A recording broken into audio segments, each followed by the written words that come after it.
The Louisiana Raging Cajuns softball team picks up a hard-fought 5-3 win over Texas State to open up their Sun Belt Series Friday night here at Lamson Park.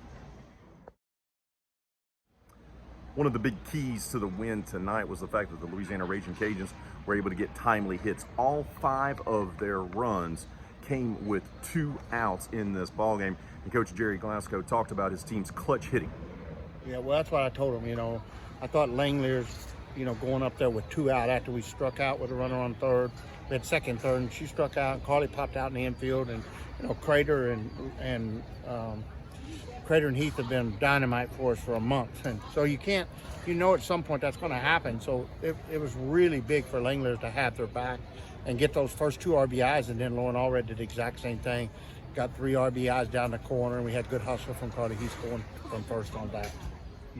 Raging Cajuns first baseman Lauren Allred was one of those ones that came up with a timely hit, a bases clearing triple, which proved to be the difference in this ball game. And she talked about coming up big for her teammates.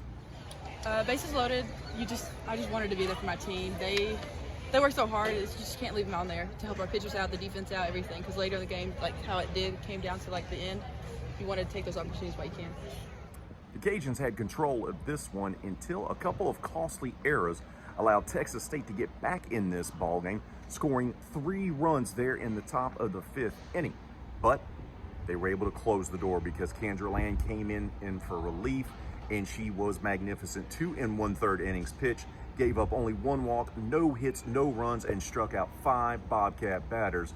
And Lamb, the veteran, 5th-year senior, talked about what it's like coming in a pressure situation and delivering. I think just understanding my role in the pitching staff, and just knowing I have to come in and compete, and no matter whether we're ahead or we're behind, just trying to keep my team in a good space to either compete to come back or to keep our lead. Game 2 of this series will be 4 o'clock Saturday here at Lamson Park. Big key series for the Louisiana Raging Cajuns. They'll look to win yet another record-setting Sun Belt Series and try to get that job done on Saturday. We'll talk about this game and the entire series, of course, on Monday's edition of RP3 and Company. But until then, be safe out there, be kind to one another.